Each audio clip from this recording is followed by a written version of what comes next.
Marco Messina, our two Serie A experts, are going to join us later on the set, and we'll talk a little bit more about Juventus and how this plays out for them now from this point in time. So that coming up still on the show. But meanwhile, let's talk about PSG and Maccabi Haifa. And let's see some goals, because there was plenty of them in this game. 9 in total, actually. Let's start with number 1. Brilliant. Top players showing what their worth is. I mean, this finish from Messi is just fantastic. You know, there's not a lot of players in this world who could do that. First of all, outside foot, and then the direction and the pace and the power on that. And he was in top form today. But not as top form as my man, Kylian. I mean, how many times do I have to talk about this? I'm running out of superlative to talk about this man. Just look on the replay here, the way he bends it, gets his foot right across it. Keeper's got no chance.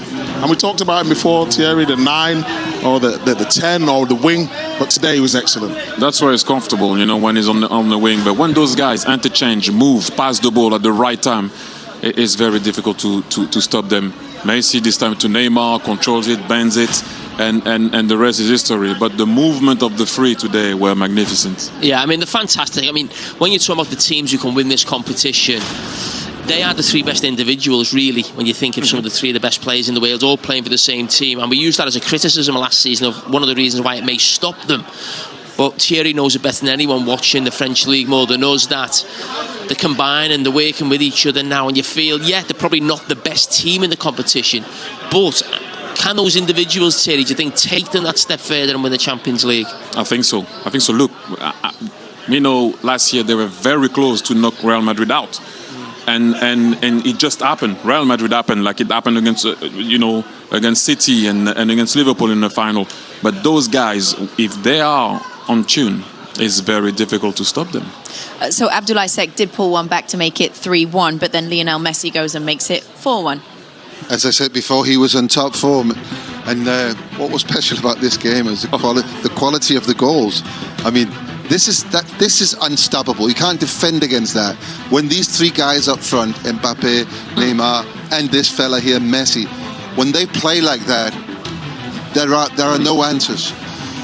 I'm not sure about. I mean, you talk about them winning the Champions League. I think the problem they have also showed today. So when they're 4-0 up, all of a sudden it's 4-2. They need to score a lot of goals to win games, and it's not always going to happen. I think they're terrible defending, and that's also because of the 3 front players.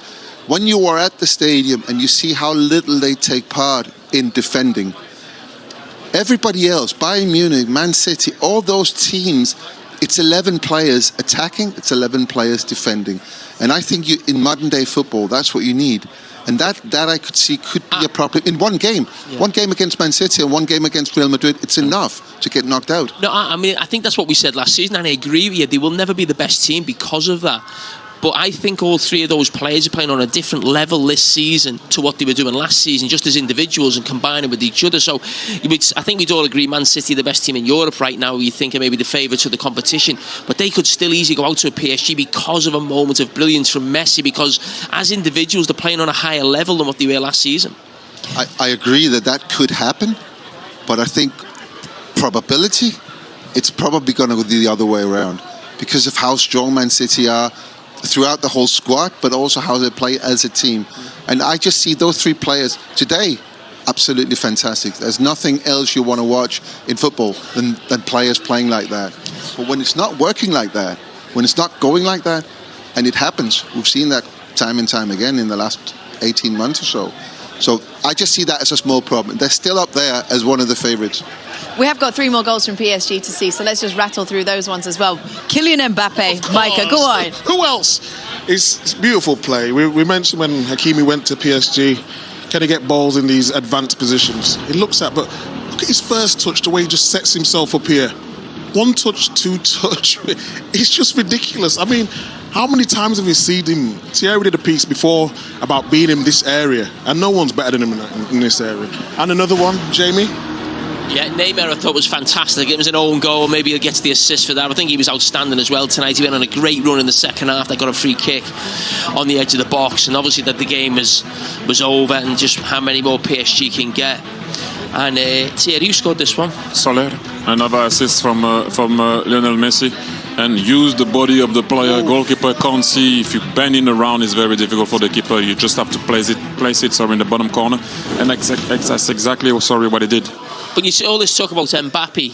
Is he happy now because he's playing on the left? Has he picked the team and picked his own position now? It doesn't matter. Mbappe is the best young player around. Better than Haaland? Yeah. But we said this, remember? Best all-round game. Did you hear this, Man City fans? Man City fans! Micah Richards thinks Mbappe's better than Haaland. No, don't listen to Jeremy. Don't listen to Jeremy. You trying to cause what's happening here? Well, what's going on? No, Haaland. He's the Man City man. What's going on? Haaland.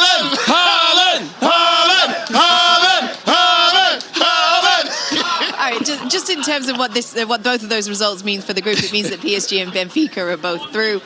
The top spot in the group, though, still up for grabs. That's not concluded, so there is still something to play for next week in that Group H between PSG and Benfica. So still be interesting next week. Hey, come on! You know what time it is? Yes. It's about time you give America some credit, Thierry. You know what I mean? Well, if they score, we talk about it. If they don't, it's difficult. Okay. Juventus 2013 was the last time that we saw them get knocked out at this stage of the competition. It's a worrying kind of period of time at the club, Mike, and you can't really see where they go from here. Yes, Europa League is still potential, but that will be way below the bar that they would have set themselves come the beginning of the season. Yeah, something needs to change now. You know, we keep asking Thierry because he was affiliated with that club and he knows it more than any of us here, but you're watching Juventus, you just don't know what you're going to get. They're just too inconsistent. Okay, they had a little bit of a fight back today, but it's not enough. It's too late. They need to look at the manager situation, see if he's getting the best out of the players. But like Thierry mentioned before, they've had a couple of managers that not being able to get it right. But something needs to change. It needs to change quick because we're talking about the giants of Italian football. Getting knocked out, is a managerial change now inevitable, Thierry? I wouldn't go there. As you know, I'm on the other side of the line. It's very difficult to call out on the manager. I think there is a lot of problem from top to bottom. It's not only at the bottom and on the field that things are not going well. I said it when Pirlo left. I said it when Sarri left. He's not a bad coach. You need to be able to coach also. Now, what's happening behind closed door, we don't know. But like I said, it takes time sometimes. It's not because you're bringing Allegri that it's going to work. Where are you going to go? What's going to be the plan? Who are you going to bring? You need to let people work also for a little while in order to change who has to leave, who's going to come to play in his system. We've seen it with Arteta. It took him 2 years to put a decent team on the field, and people were having a go. So are you going to stay with the man? Are you not going to stay with the man? But think about it carefully, because you never know what can happen. They thought by bringing him things were going to change, and it didn't happen yet.